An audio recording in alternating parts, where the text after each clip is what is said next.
I think there's a but you don't constant want to. distraction. There's this effort to distract people constantly, which is used as a tool to keep people from engaging, you know, bread and circuses, I guess. A 49ª Mostra de São Paulo promoveu um dos encontros mais esperados do ano, Charlie Kaufman, que vem a ser a mente de obras icônicas como a adaptação Brilho Eterno de uma Mente Sem Lembranças, Quero Ser John Malkovich, enfim, e muitas outras. Ele está no Brasil acompanhado da poeta e cineasta Eva H.G., que é a sua parceira criativa nessa sua fase mais recente da filmografia. Fase um pouco mais sensorial, filosófica. Eles estão participando da mostra para apresentar o curta-metragem dirigido por ambos, Como Fotografar um Fantasma. O filme foi feito em Atenas e propõe uma meditação visual sobre memória, presença e também sobre o que permanece quando não tem mais nada a ser feito. Eu tive a honra de conversar com ambos sobre o curta-metragem e sobre o que fica entre presente, passado e futuro.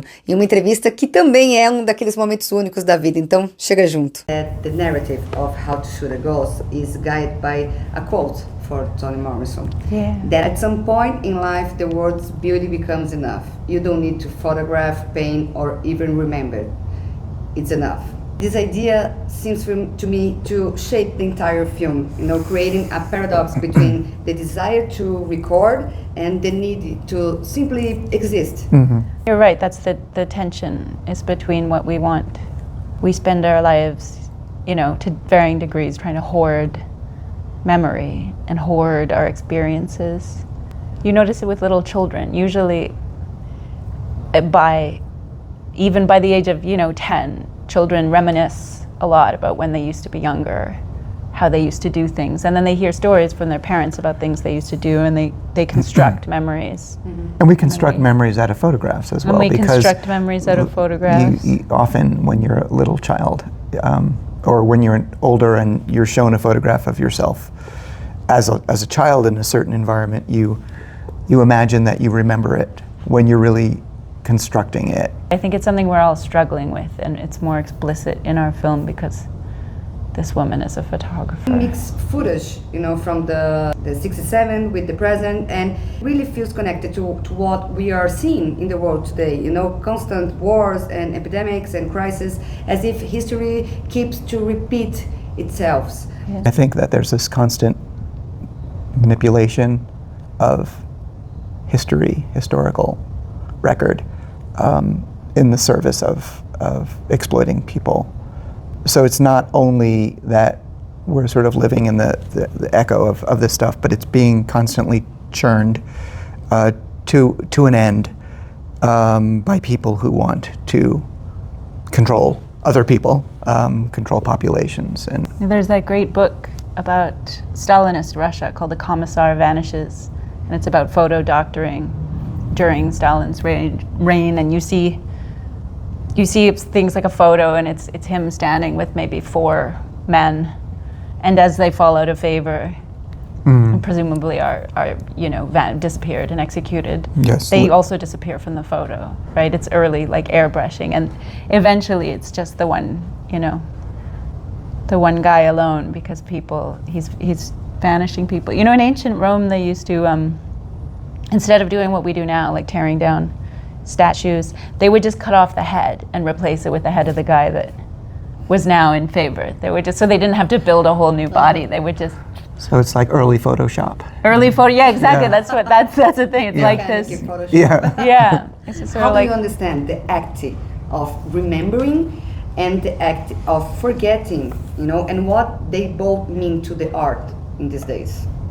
I think that's a very complicated question. Yeah. I guess I wrote what I wrote in the film because I don't know the answer to that. I think there's a desperate urge to remember. And I think it's, as you said, it's desperately necessary. It's so important to remember history in order not to repeat mistakes. Well, but then again, I think there's also some merit in being able to let go.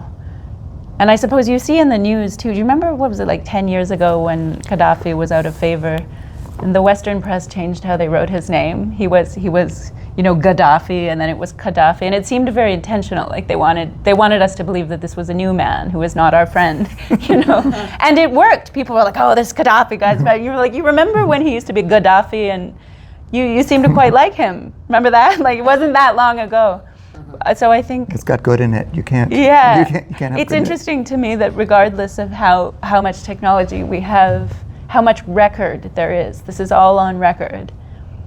And in terms of collective amnesia, it's not, amnesia suggests like a passive thing that happens to you, like, oh no, I have amnesia, like I can't help it. But this is active and intentional, because it's like, you know, you can just look this up. You can just find out with US politics, like, why is Afghanistan so mad? Like, you could find out from your own CIA why people are upset.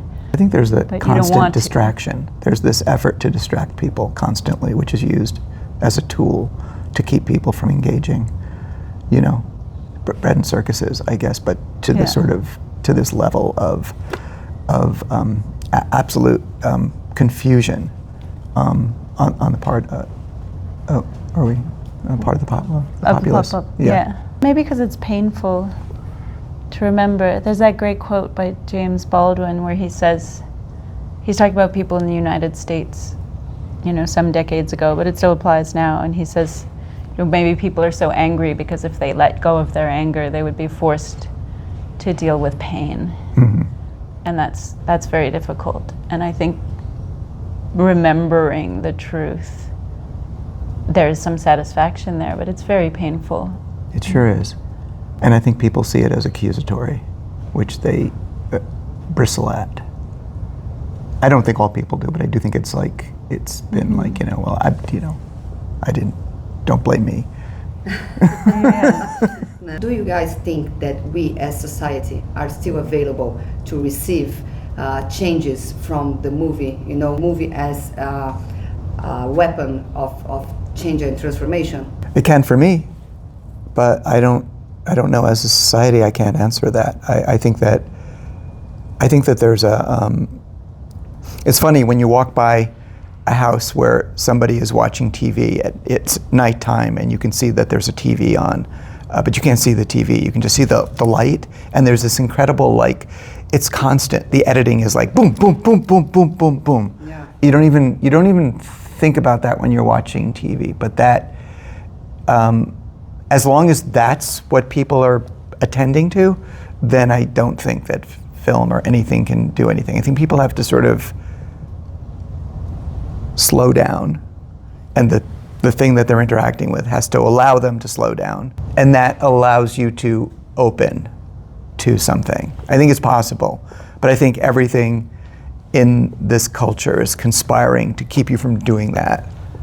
No, I think it's possible, but I don't think that. Yeah. I think that the majority of content of things that people watch isn't interested in that happening. It's true. They're interested But I in do keeping think you from thinking. there's hope, right? Because there are films I like think Ida, which was about like in a culture of very, very pointed amnesia, about remembering what really happened during the Holocaust in that case, right? I mean, Yeah, that- no, I definitely So it's possible. agree. Yeah, I think it is possible. We're hoping. Yeah. We're- Yeah.